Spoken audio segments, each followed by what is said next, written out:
Layovers, your weekly dose of aviation innovation.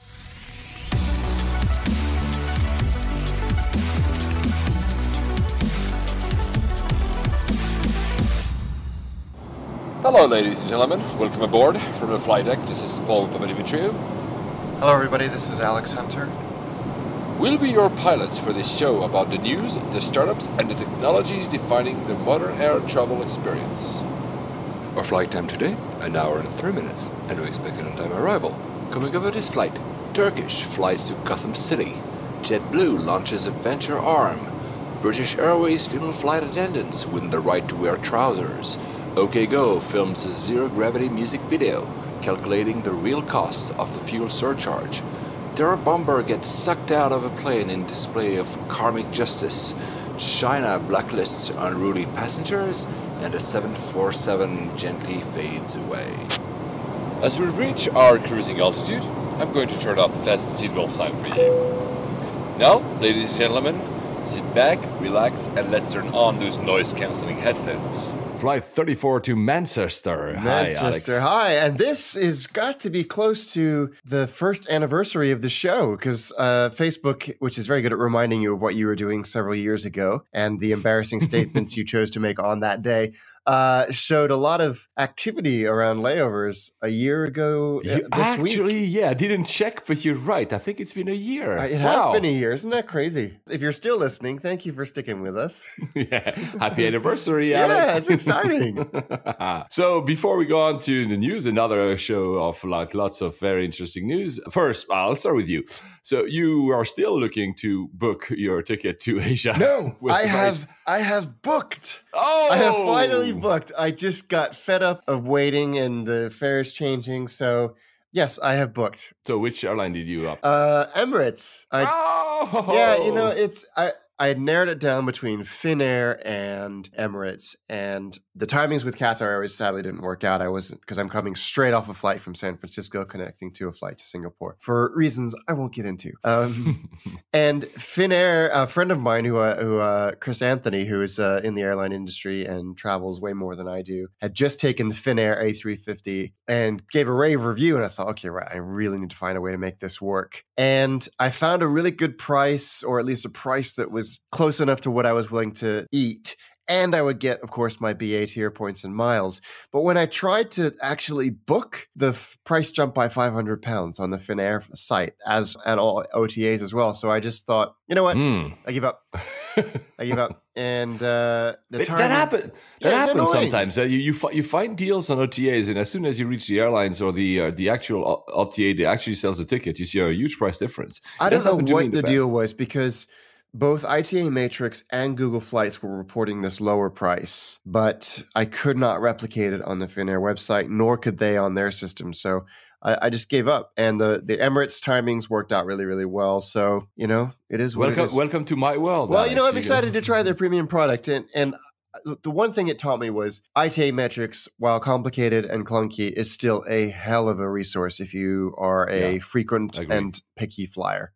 Like you said, for those who don't know it, you cannot book on it, but you can create really complex routings and find really complex pricing from it. But then you have to, like you just mentioned, you have to replicate it somewhere. And that's sometimes a bit of the issue. I mean, what a lot of people do, they just simply call the airline. Yep. And that's because it gives you all of the fare codes that is it them or it's them that says this is what you should say to a travel agent. But they're the only flight search platform that I've found. I'd love to hear from anybody if you found something else that can do this, that allows you to do mixed class bookings. So outbound in business, back in economy, or whatever.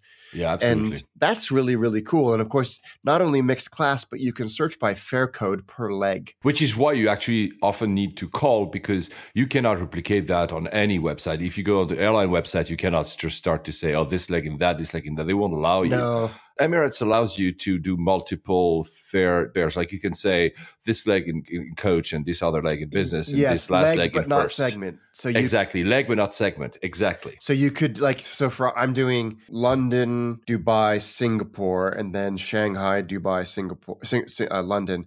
I can do the outbound in one class and the return in another, but I couldn't like mix them up and do couple economy and then maybe a business class. It doesn't work like that. And that's fine. I mean, I appreciate the flexibility that they give. What I would do sometimes for complex routings, I would actually buy 2 separate tickets. Sometimes it works out. So I would do like the return to London. So that's one leg. And then I would do the rest on a different leg sometimes. But you have to make the calculations to be sure you're not screwed up because of the pricing. Yes. That works sometimes. Or alternatively, you can book coach and then you can upgrade yourself on some legs as well. That's sometimes possible, but you never know in advance. So, but you know what? Call them. Yeah, I mean, absolutely. I mean, if you have time, guys, if you want to do this, call the airline.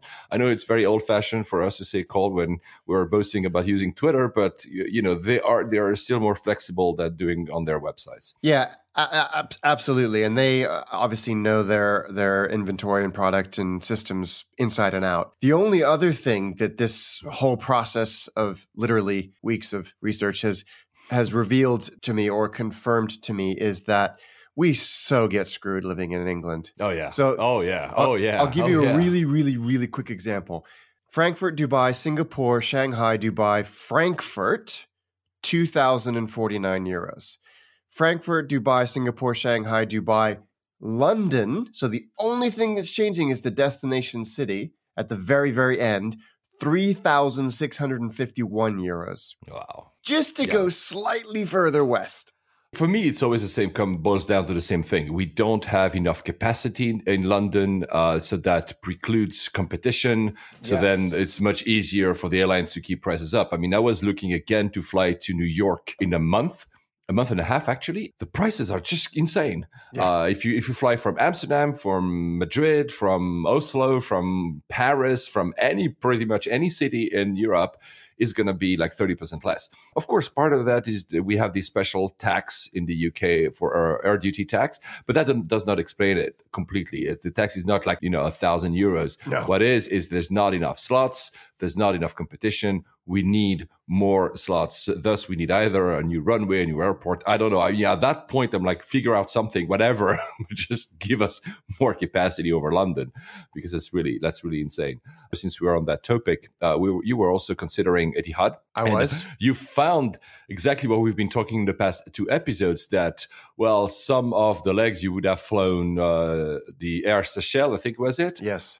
And again, I mean, we mentioned Jet Airways, the Indian carrier, the other time, which Etihad sometimes uses. But here was Air Seychelles, which again, it's a different product. So you're buying Etihad and you end up in another aircraft. That's not okay. And they didn't do a good job of really highlighting the fact that you were going to be on Air Seychelles metal. You had to kind of click down a couple of levels to figure that out. On the flip side, I found a fare that was the cheapest of all of the fares, marketed it as Air Berlin, all the way from Frankfurt to Singapore and back, Air Berlin, but the whole thing was on Etihad metal. But it was cheaper. Way cheaper. That's incredible, right? Yeah. Again, it doesn't make any sense. The whole thing is infuriating, quite frankly. As a pure anecdote, the last time I flew Etihad, it was actually Etihad metal. I was flying out from Manchester, the airport we could talk in today, and the pre-recorded message that welcomes you at the beginning was like, "Welcome, we are flying to the Seychelles." And I was like, "What?" Oh, yeah, for the wrong one. So anyway, yeah, it's something though that Etihad is starting to figure out. So because they told the news that they were introducing their own metal to the US, for instance. So probably, they're growing so fast that they don't have enough planes. So they're using this, their network of carriers where they own stakes in. But the problem is, this should be more straightforward. That'd be okay to fly Air Seychelles. Just tell me and not have the surprise when you arrive in the airport that, this is not what I was expecting. I flew myself to Athens, back and forth, a very simple routing this time with Aegean Airlines. The only reason I mention it is because it's a great airline in Europe. I have heard nothing but good things about those guys. Yeah, it's really, really, really a solid airline. It's the training of the staff is especially outstanding because they keep smiling. They have this very empathic way of dealing with customers. And I mean, it's still a medium haul. So do not expect anything out of the hard product. It's, it's A320. Is there anything that differentiates it? I mean, I was in premium, so I was in business class. It was great food, Greek food. It was really fantastic. But again, most of the airlines in Europe. I had a friend of mine, John Pivoy from Ireland, asking me about should I upgrade. I think it was flying Lufthansa from Dublin to Frankfurt. It was like, oh, they're giving me an offer to upgrade in business class to Frankfurt, and I think it was €100 or something. It was like, Paul, is it worth it? I'm like, in Europe, it's almost never worth it. You have the free seat next to you. You have sometimes not more leg room because they're basically the same seats. You have, you have a cup of champagne and a better food. But for flights that are an hour and a half, 2 hours, is it really worth it? It's going to be the same A320. I always would try to upgrade myself in long haul. In Europe, honestly. Yeah. No, agreed. Agreed. No, it's not worth it. Even for €100, I'm like, you know what? Just get that €100. Are you going to get €100 worth of booze? No. Or not even the food. I mean, just get a nice meal at the airport or something, right? It's or even just simply buy access to the lounge, to a lounge. That would be sometimes like €30. In most cases, in all continents, it's the same thing. Very rarely you have a premium product for domestic flights that is worth being upgraded to. Unless you fly across the US from New York to San Francisco. Yeah, that's a 7-hour flight. Okay, that's different, but that's, but otherwise for 2-3 hours, it's really worth it. No, I completely agree with you. Back to Aegean, great airline. I mean, they mostly fly obviously to Greece and Cyprus. So nothing, they don't have like other destinations are interesting. But if you fly to those countries, I would actually encourage you to check them out. They're actually great. Pricing is okay. Of course, they also have the competition from the EasyJet and the Ryanairs, but it's a great airline. I really love them. They've won Skytrax award after Skytrax award, haven't they? And deservedly so. The other thing that I also tell people, I don't know if I've mentioned that on the show already, if you almost never fly Star Alliance, so let's say you're flying on One World and you want to crew miles on One World, but you sometimes, maybe twice, thrice a year, you have to fly on a Star Alliance product. Even if you don't fly in Aegean, then grab the card from Aegean, their miles product, which is part of because that will be the one in Europe that gets you the fastest to the next level of status. You don't have to get that many miles to get to. I see. That's clever. So, I'm on Lufthansa. I mean, the Lufthansa bit of the Star Alliance program, but I do fly a Star Alliance a lot. So I have my status there. But if I were to fly only a few times, you'd be like fast-tracked in a way to gold very quickly. And again, you don't have to fly Aegean. You just register to their program, and then you'd give that card anytime you fly any Star Alliance product. So that's a good one to know for those of you who are, especially in the UK and you are on One World, like many people, unlike me. That's a little trick for you guys. So going to the news, because we already spent almost 10 minutes talking about our own experiences. First, a simple news that we found on Skift. Skift is always great resources for everything travel. Well, basically, the demand for travel has never been higher. Yeah, it's very encouraging. It's been the highest demand for air travel in the past 5 years, and it was up 6.5% compared to 2014. That's impressive growth. And I think there's a lot of factors at play here. But if you consider that against what was not massive economic growth on a global scale, it's a very, very encouraging sign. And the usual stuff we talk here are clear. For instance, that the Middle Eastern airlines are grabbing shares everywhere. Well, that's not surprising, but yeah, it's good news. I mean, the economy is, like we know, or even right now, kind of like very hesitating to do the very least. But that's good news for travel. I think the fact that the low cost segment especially has been boosting a lot in the past 5 years. So that's actually great news. We mentioned last week that Airbus was launching a venture arm. An airline that's doing the same. It's something that is, we know a lot of airlines that have launched innovation hubs, innovation programs and stuff like that. But venture arms is basically the next step, and is JetBlue. Yeah, this is becoming very fashionable, isn't it? Yeah, it is. And I'm all for it. We are, absolutely. I think it's great. JetBlue have always impressed me and they just had their 16th birthday yesterday. So happy birthday. Because I'm a huge fan of JetBlue. I think they do great work. I've got 2 segments with them coming up in about 10 days. So I'm looking forward to that. So they are basing this, they're calling it an incubator, and they're going to put it in the Silicon Valley, which is smart.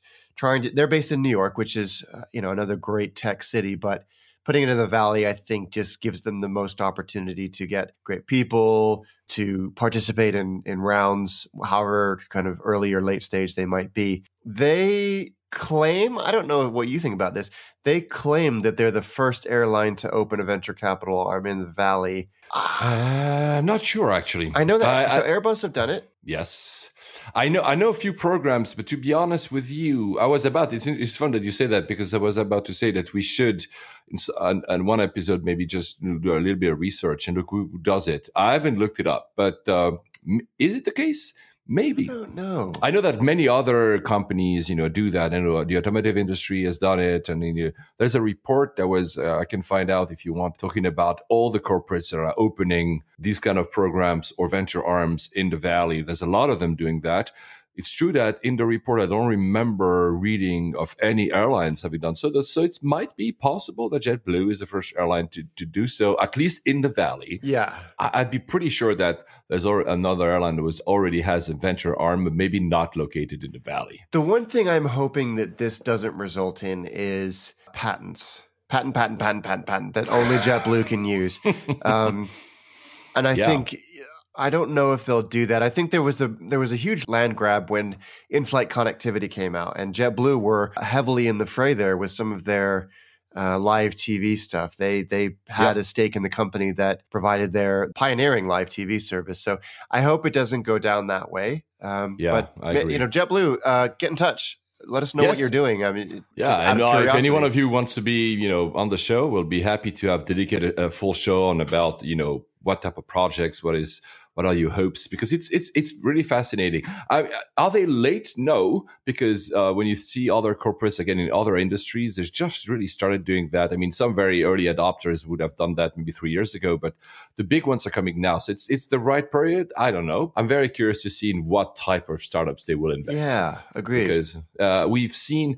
You see, Alex and myself, we're always talking about, when we talk about new apps and new services, most of the time is about a new way of booking things. And we would like to see a little bit more of stuff, more innovative that we might even not think about. So it would be interesting to see. I follow AngelList about all the startups that are active in travel and, of course, the airline industry. I do the same on Crunchbase. And it's really rare that there's really something that, stands out that is completely new or different. It's always, we're offering a new way to book flights. Yeah, well, it's great, but it's, none of the current OTAs have solved it completely. So there's still room for someone, but it's still one little tiny bit of the customer experience when it comes to flying. We'll see. I'm with you. I think, and also I think that the people from outside the travel industry get halfway through a travel startup, and the deeper they go into the travel industry, or especially the airline reservation system, and just go. Yeah, talking about the booking systems, Expedia. There was, I know Expedia. I've bought some flights on Expedia. I know that you're not a big fan of buying flights on Expedia. Yeah, I just think it's not flexible for people like us who need to change things. It just doesn't work so well. Sometimes I have better pricing because I can find US denominated prices, or simply because I want more flexibility than going to the airline itself. I've done it a few times. Actually, I'm pretty happy with it, but I never searched on it. I knew exactly what I wanted. I put it there and I see, do I get something better? And sometimes, but it's not particularly great, but it's a good average. And there was an article about that on Skift again, where the CFO says, because that's the same line of JetBlue, they says they will do more acquisition. They've acquired already Orbitz, Travel City, and HomeAway. So these are not all about, of course, air travel, but we are seeing a bit of consolidation in the industry. And one bit that was interesting talking about that is that Expedia is actually trying to implement a bidding system within its search results. So instead of, now when you look for a hotel or on these sites, you'll have a promoted one at the top that says, okay, this one has a great deal. And it's like a Google ad, right? It's at the top because they've paid for it. So instead of doing simply just having one price, they would now let hotels bid to be at the top of the list. I guess obviously they will limit the number of slots at the top. What I wanted to ask you, do you think one day that will happen for airline search as well? Oof, I hope not. I think the more that you interfere with the clear display of inventory, the more damage you're going to do. Yeah, I agree. But I mean, at the same time, there are so many players and they have to figure out a way of monetizing, especially because the margin is not that great. I mean, consolidation is one, you grow by acquisition. But I, it's one of those things where it's for so many people, it's a price-based decision, right? I agree. And especially airlines, yeah. If you're prioritizing against another factor, in this case, because someone's paid you to promote that, that flight or whatever, you're kind of just doing the whole customer disservice. Maybe they're going to find an elegant way to do it. I don't know. I mean, it was just, I saw that and I said, oh, maybe someone will do it one day. I agree with you. The difference between a hotel and a flight is that all hotels are different in a way, right? Although some people would say, yeah, all Hiltons or Intercons are the same everywhere, but they all have a specificity to them. Whereas in air travel, it's almost like a commodity, flying especially in coach. The only thing that I think, and the example that they give is a good one because it's usually distressed inventory. So you're displaying a discounted fare or a rate for hotels in context, saying ordinarily this would fall outside of your search parameters, but because of this bidding thing, we can it does fall in, and we're highlighting that fact. That's okay. And Booking.com actually do a good job of that. Yeah, it's true. Google is the gorilla in the room, right? Because we know that this is actually the year. In October 2016, their agreement, after they bought ITA Matrix that you just mentioned, ITA, they will be able to have freer hands to play around with this is a big deal. Travel. This is a big deal. Yeah. So we'll see that. That's in October, at the tail end of the year. But they've already been gearing up. We've been mentioning them many, many times on this show. And there's an interview that, again, in Skift, you see that Skift is a great resource. And it's interesting because they're starting owning the full, basically, customer journey. Because I've already seen that now if I go on Google Maps and I look for a hotel because I want to know exactly where it is located, I'll have on the side book there. So it's there. You're not booking through them. They will offer you sometimes booking.com, etc. But I mean, the entire search is done there. And it's just the last bit, which is book on Google, which happens for the hotels. They're introducing that for flights as well. So again, they're not being the seller themselves. There's just an additional layer, but more since Google Flights is so well done, since they own ITA Matrix, although they haven't done any work on ITA Matrix itself, more and more you'd be finding yourself staying within the Google playground. And just at the very tail end, you'll be clicking on a button to actually book it, which means that, of course, Google will get more data about you. Will also, and that's a good thing probably, although there's privacy concerns here, will offer you a better customer experience because they will know that Alex Hunter is that type of flyer, that type of traveler, that type of destination guy. He likes that kind of things, that kind of hotels, that kind of flights. And they will say, and that's already starting actually, they will know that you have status at, I don't know, OneWorld. And so they will automatically kind of rank maybe the OneWorld higher and tell you, okay, this is a good deal for you because you have status. It's interesting, right? Yeah, I think the possibilities for them are huge. I think it's going to be massive panic stations for the intermediaries and maybe the providers. In fact, definitely the providers, because Google will have so much clout that they can really, really drive them hard on commission. Yeah, which is why what I just mentioned, I guess we're seeing consolidation in the industry because the other players are like, okay, Google is coming. We need to have like some certain mass to survive against Google. And on the same time, you remember we mentioned that Lufthansa now is putting, if you're buying a ticket outside of Lufthansa properties, they will hit you with an additional fee. So any OTA, so that includes Google one day, your flight would be slightly more expensive because they say, only if you go on Lufthansa.com or whichever property by country, you will have the lowest price, which is, again, a resistance against Google as well. That's interesting, isn't it? A small article, report that I found that was interesting. Nothing surprising here, but the title is on News, another very good resources for you guys that are interested in both technology and travel. Direct flights are vital to startup success. Well, that's kind of obvious, right? But it's nice to see it in a report. They basically say that you are in the Silicon Valley, fine, but if you have in any other places, the more direct flights you have to hubs like those, the more success you'll have in your startup. And of course, because, that's pretty evident, but it comes a little bit what remember what Tim Clark said when he said that trade follows plane routes. And that's exactly that. The more plane routes, the direct routes you have, the more trade you create. And of course, for startups, that's a boon as well. Absolutely. And I think that people look at the original Southwest model and try and emulate it, which was more of a hub and spoke model. Obviously, it's evolved massively since then. When Virgin America was starting, there was another airline starting called Skybus. They were routing all of their traffic through Columbus, Ohio, and they lasted 2 months, 3 months maybe. And it just didn't work. And I think that this kind of reinforces that. So going to more, sadly, bad news, back to some terror. On February 2nd, suddenly on Twitter, I saw a picture of an aircraft with a little hole in it. And the guy who had written that tweet said, there's a suspicious incident that happened in Somalia. And immediately you and me were like, okay, that looks more than suspicious. It's like a hole that looks really like not just a hole that just happens, And very quickly that it unfolded that it was an actual explosion, that it was a bomb. There's a lot of speculation, but basically it was a terror attack. Right? It was. This was if I had watched a movie and this had happened, I would have gone, this is the most unrealistic crap I've ever seen. This wouldn't happen. The hole wouldn't look like that. No one would get sucked out. And yet all of those things actually happen and more. First of all, there are videos, they're a bit graphic, but you don't see somebody being ejected off the plane because the terror attacker was actually ejected out of the plane after the bomb exploded. We'll come to that in a second. There are videos of after the fact. So the plane landed back safely. Everybody's okay. So there are some people that were injured, but nothing grave.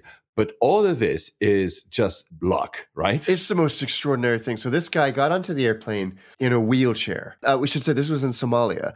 Some people say the airport was so secure it was like being in a green zone in Afghanistan. And others, some pilots who flew in there regularly said, there is literally no security. Mm-hmm. This chap used a wheelchair to hide the fact that he had a bomb with him and also had no one sitting next to him.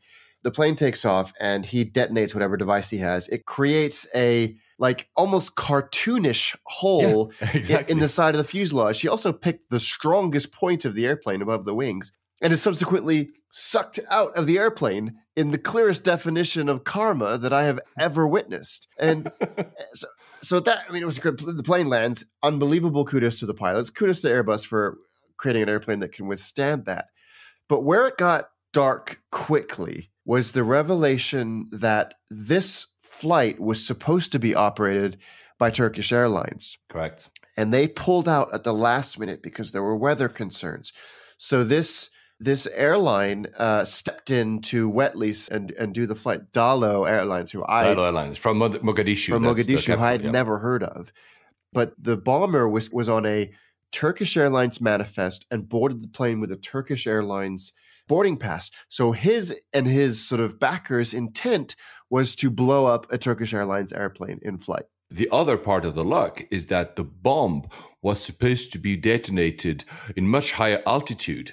One of the reasons of this cartoonish hole in the plane is that at that point of the flight, it was still not in cruising altitude.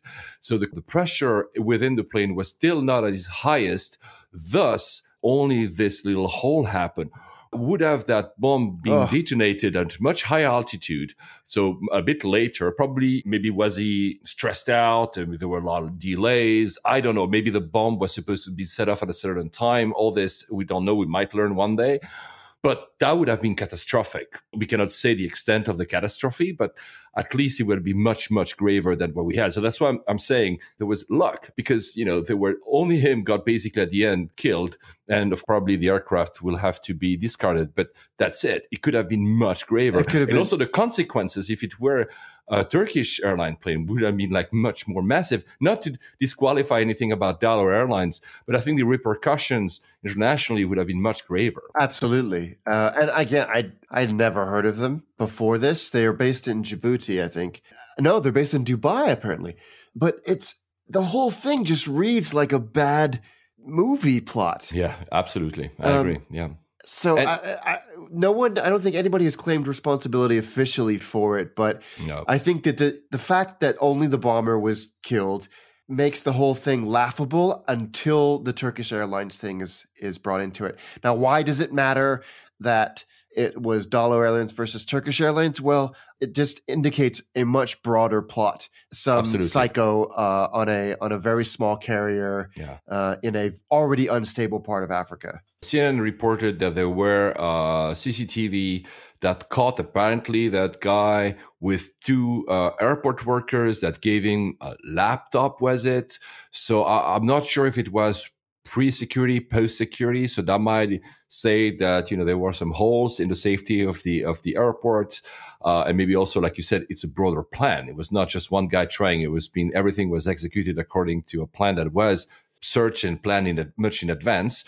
The other bit, which is controversial because of the source itself, so do not take my word for it, there were comments that Turkey would not investigate this incident. What's the story there? I don't know. So because this is a bit murky because there's this whole, and we're not going to go into international politics, but there's this whole, the source of that comment is actually Russian, and we know that Russia and Turkey, we mentioned that jet that got shot down over Turkish airspace. The Russians say it was still over Syria. So there are a lot at stake here. So I don't know exactly if the source is reliable, but still, it's a murky affair. We haven't learned the end of it. I mean, there have been several affairs in the past few months, sadly so. It doesn't make air travel less secure, but it's true that again, it's like, sadly, it's an airport that might not be completely up to the standards of safety. And I'm not saying that to diss anyone at Mogadishu Airport, but we know that there are airports that are more porous. That's the word you've been using when we talked about Mauritius, more porous than others. So we'll see. I mean, we'll learn probably more. But guys, still do not freak out. It's still very safe to fly, right? Yes, absolutely.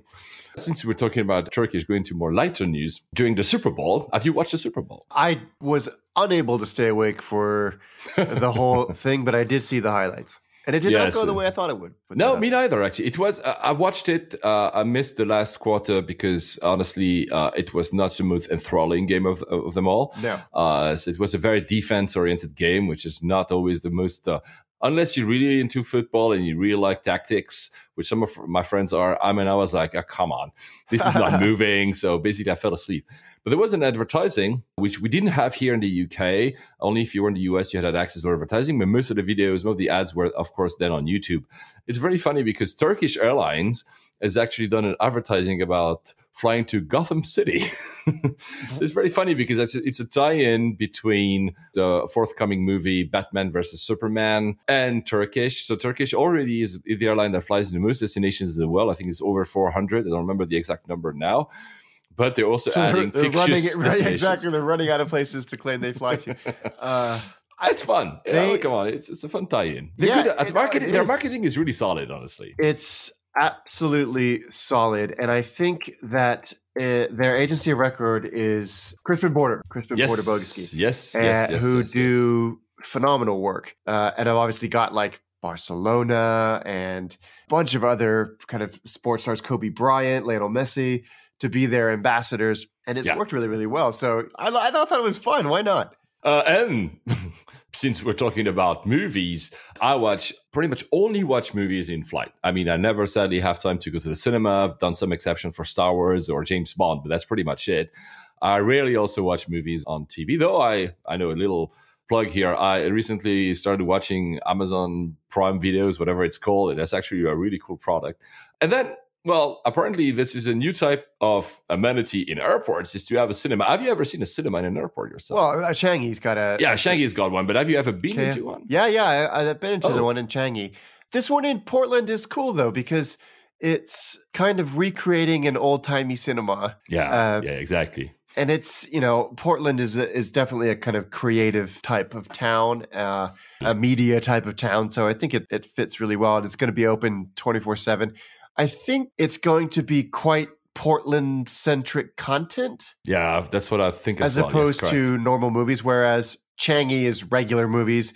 Chep Lap Kok in Hong Kong has an IMAX. Oh, are you kidding me? Yeah, in Terminal 2.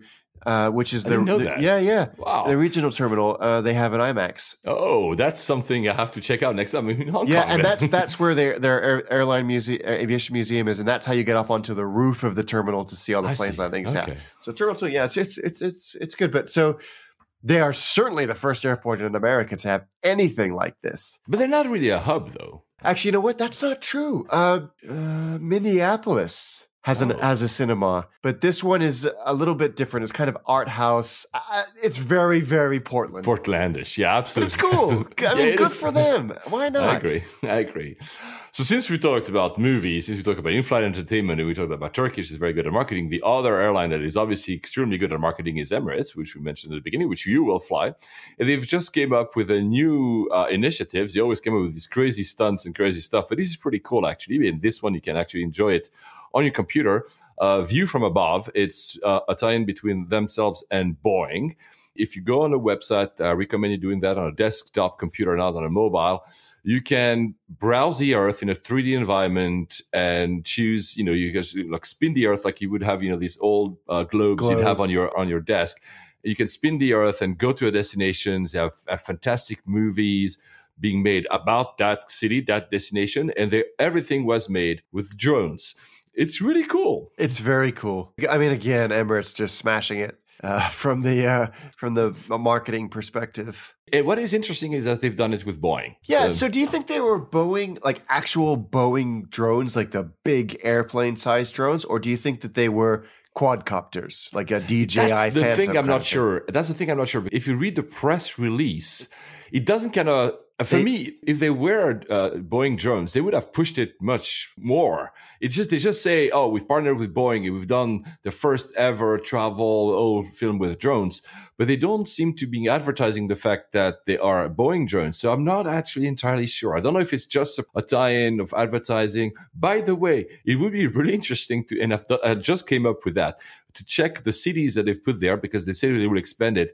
And maybe there are only cities where the 777 flies and not the A380. I'm not sure about that one, though. That's interesting. Yeah, because if it's Boeing, I mean, come on, they have to be flying. Yeah, but I mean, would you invest that level of content in something that might, change? Yeah, I don't know. Honestly, I don't know.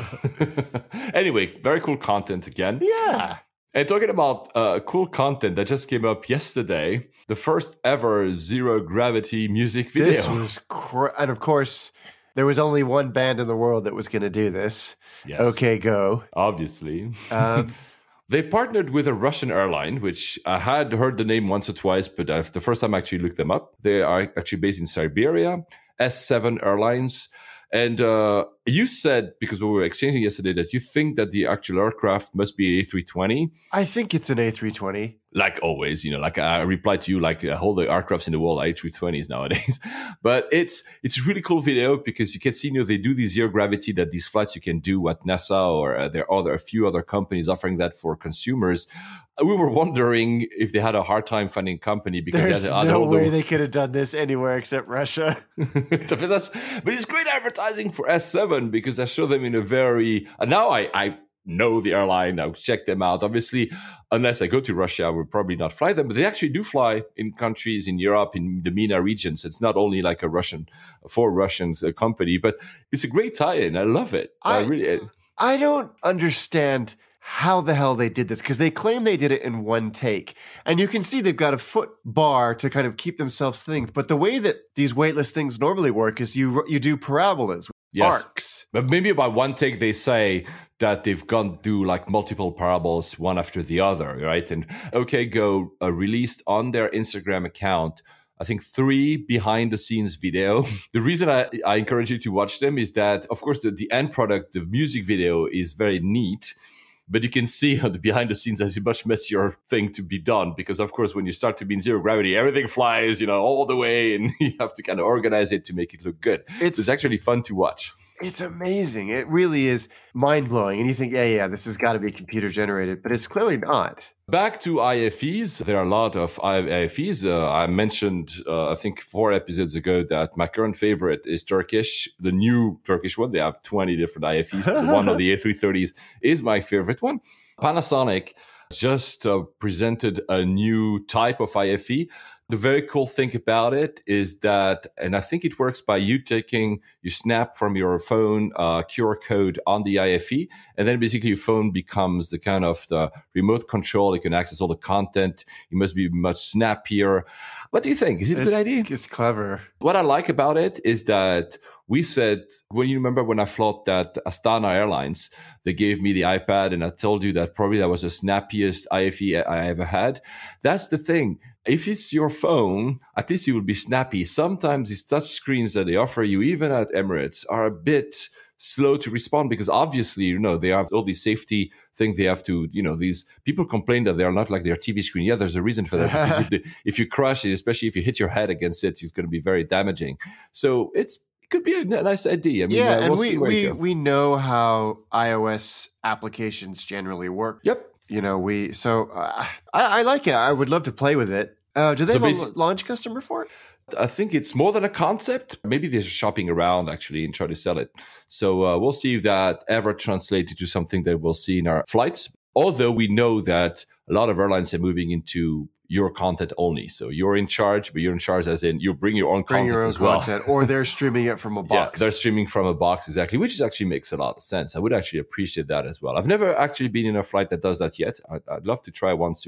I bought an iPad Pro, so now this got a big, massive screen. So I would like to see how it actually works to stream content from a box. I think it would be interesting. Yeah, it works. I mean, I've had a very limited experience with Southwest, but it worked really, really well. So talking about being in charge, 2 news about unions.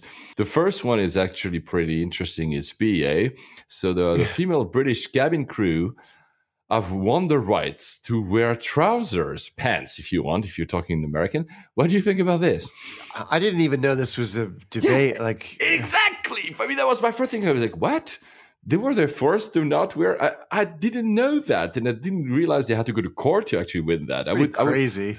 When you think about, I've seen.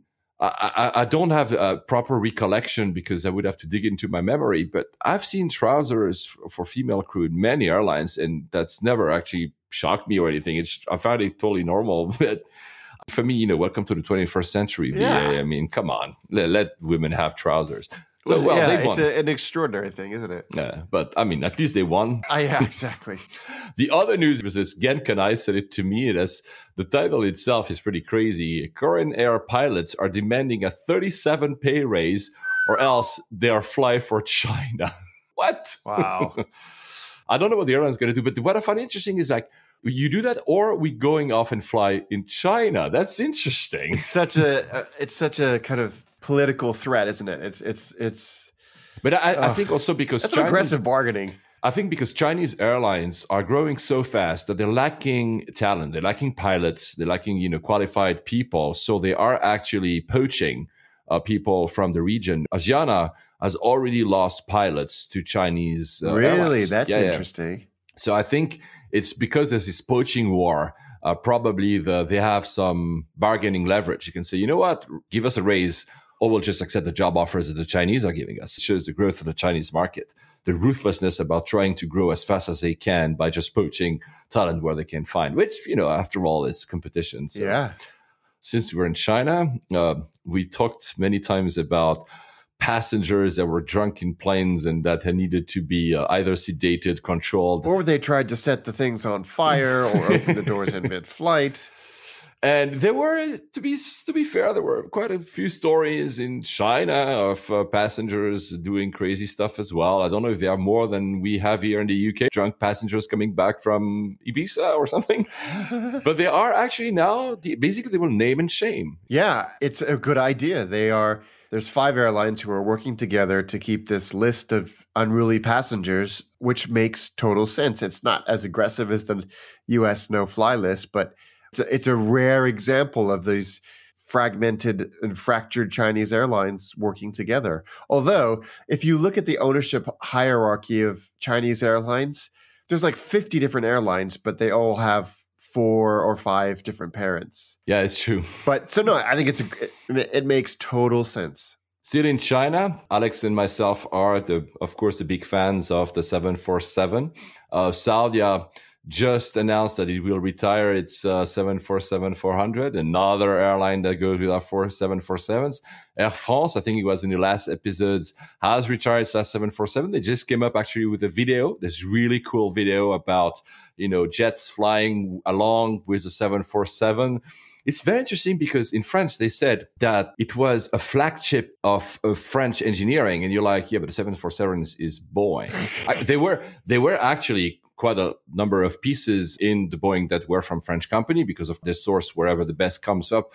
I say that because I first saw this news on a friend of mine, Cédric Ingrand, who's French, and you could see the reaction of all these French friends like, what? But the 747 is not French. What the hell Air France is talking about? But I still think that it's nice that they're giving this nice goodbye to this they've done a good job. I'll put the video. But there was this article that said that if you want to have any chances flying seeing basically a 747 in the future, you basically have to go to China. China, yeah. And this was actually a very interesting article that said that Chinese airlines are snapping up these used but still very usable planes for a fraction of what their initial purchase, like 5% of the original purchase price or marketed price anyway. And then they had this really interesting video of the conversion from a passenger 747-400 to a cargo. So, which is interesting in and of itself, but China seems to be snapping these out, and I think very sensible. We'll have to relocate there.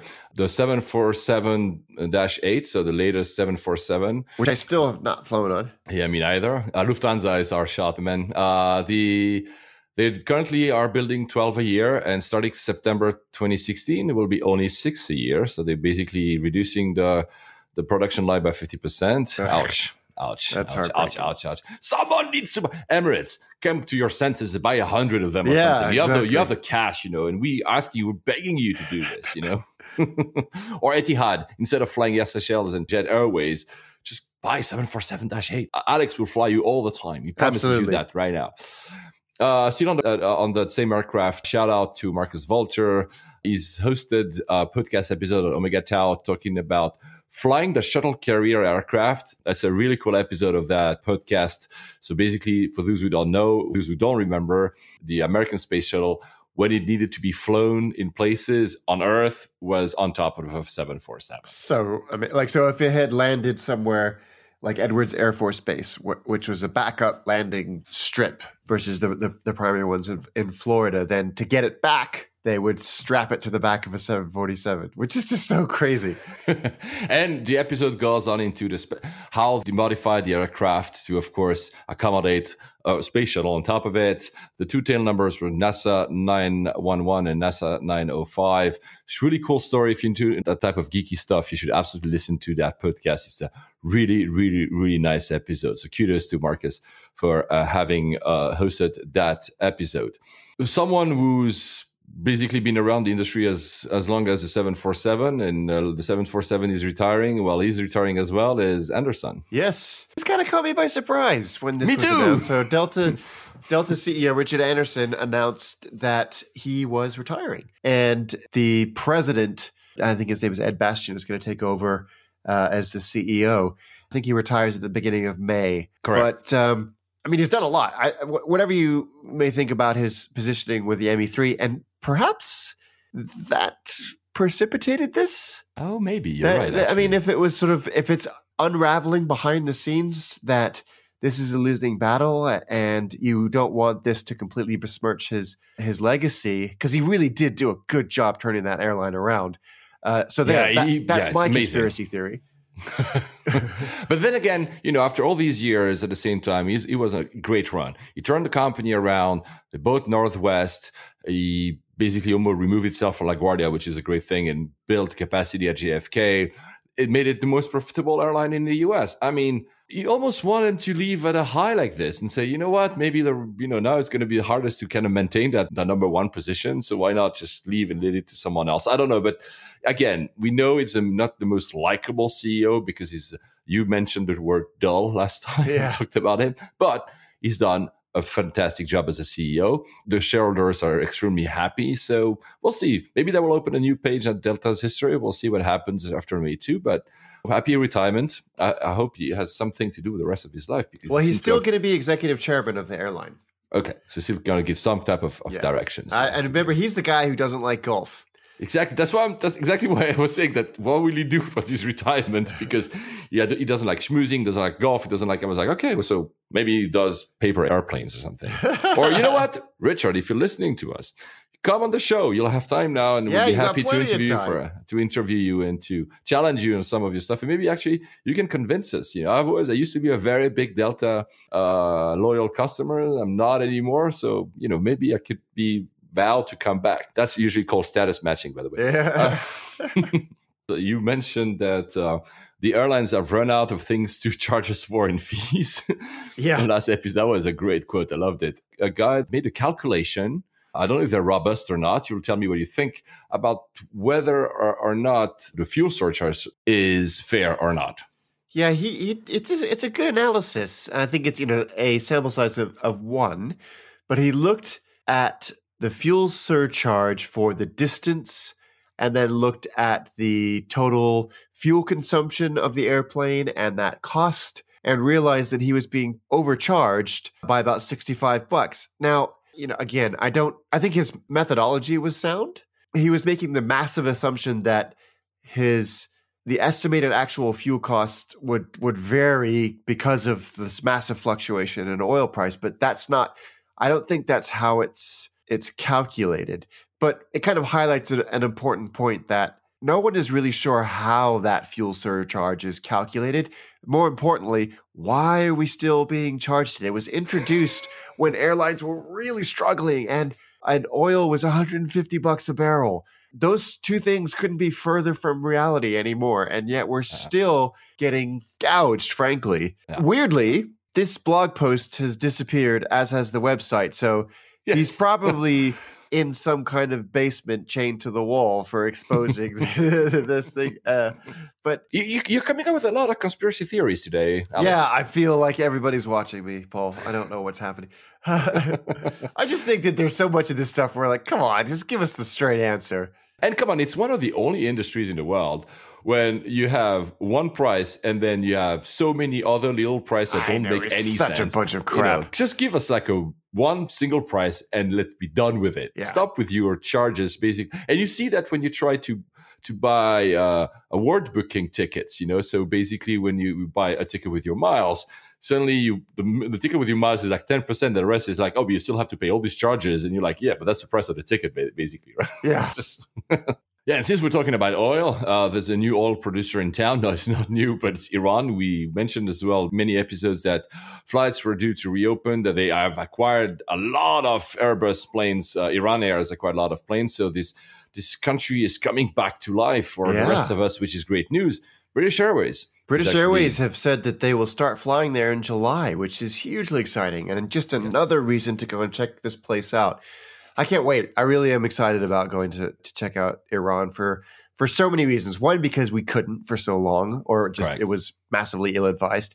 And two, because every Iranian person I've ever met has been utterly delightful. I totally agree. They have great food, great wine. It's a beautiful country. Exactly. It's a mesmerizing country. Yeah, exactly. So go to Iran and. I might go in April. I still don't know which airline I'm going to fly. Surely Emirates. If I go there. Yeah, because it looks like, first, again, I have status, that kind of lock-in we're always talking about. Guys, Iran Air, I'll try you one day, I promise you. But when you have your new fleet, I'm not sure I want to try 35-year-old planes and where you were precluded to have replacement pieces. Yeah. No. I don't know. I'm not sure. But convince me otherwise. All my Iranian friends, tell us what you use to go to Tehran. Maybe we can be convinced to try an airline that is different that we might have never even heard about. But probably, of course, Emirates will be the one I'm using. The one that I could have been using, but no, I could have been using a supersonic flight, but they don't exist sadly anymore. But there's been this kind of revival this past few months about everybody having projects about doing a new Concorde or something. And now NASA is reviving the X-Plane. Can you tell us what the X-Plane is for those who don't know? The X-Plane was this project that looked at both supersonic and subsonic, really high efficiency airplanes. This was like, 10 or 15, maybe even 25, 30 years ago. Yeah, I would say more 25 years ago, yeah. And they've just, and obviously there was a lot going on at NASA with the space shuttle disasters and then the sunsetting of that entire program. But they've just got really new, hefty budget announced for fiscal year 2017 that includes this X-Plane revival. So I think the timing is perfect because, as we mentioned in the last episode, we're really pushing the envelope with long haul, like these 20-hour, what was it, Rome to Sydney that they wanted to do with Emirates wanted to. Yeah. But a lot more of these routes coming up, and the ULRs are becoming more and more popular, that it feels like the next logical step is to figure out how we can do these things faster. I am excited. I want somebody to crack this so we can have something like Concorde back again. If only because we've never flown the Concorde. We hear so many people of the previous generation that are teasing us of like, oh yeah, I remember when I was going to New York in 3 hours. You're like, come on. Yeah. I really want to do it. Although I agree with you. I hope somebody cracks it. I'm still not sure it will happen before 20 to 30 years. I mean, they have I agree. Massive investment. The Chinese maybe will come up with something because they're investing massively in that industry as well. But it looks like this timeline. And you know what? Especially when you have very low oil price, you can go both ways. You can go, oh, we don't care. We can use as much fuel as we want, which I doubt that people do because they know that there's a volatility in the market. But it can also create this kind of thing like, oh yeah, but these kind of planes are still very heavy consumers of fuel, and that might not be the best idea to develop because it might not make economical sense, especially because people are not ready to pay vast amount of money to fly. I don't know which way we'll go. We'll mention in the next episode. There's also another thing, of course, is the environmental issues about the pollution created by all this air travel. And the sonic booms and everything like that. Yeah. By the way, totally irrelevant to that, since I mentioned Amazon Video Prime, there's a show called The Man in the High Castle. Oh, yeah. It's about this kind of dystopian reality where Hitler had won the war, and basically the United States is divided between the greater Nazi Reich and the Japanese Pacific States, I think it's called. The reason I mentioned it, in there, the Germans have what looks like a Concorde to fly between New York and San Francisco. And you're like, that is something I wish existed. Yeah. And you can hear the sonic boom a few times in the show, actually. So that's actually a pretty cool. I love the gist of that. That's so cool. And finally, our Russian friends might be coming up with yet another competitor to Airbus and Boeing. Yes, they're EcoJet, the frigate EcoJet.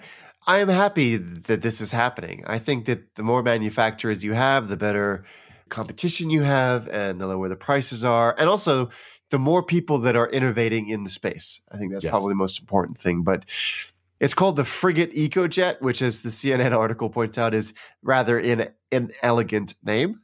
Yes, I would actually agree, yes. But it's a big plane. They reckon between 276 and 358 passengers. It is on paper only right now. So it'll be interesting to see if this goes anywhere. And they're really going after the two most successful aircraft. Dogs, yeah. The 320 and the 737.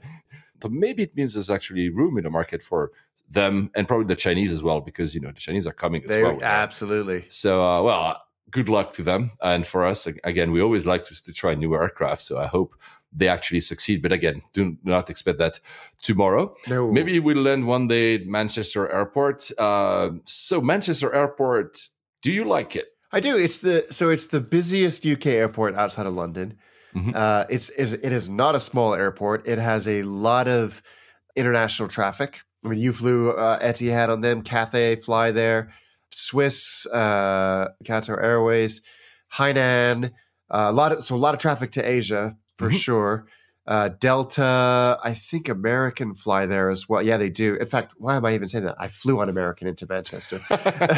PIA, And of course, Virgin do some of their bucket and spade traffic there. So this is not a small regional airport. This is a big Not dog. at all. Yeah, it's a very big airport. Yeah. 23 million passengers a year. I like it. It's a very well connected airport to get into the city. Yes. And if you haven't been to Manchester, great city. I agree. Great city.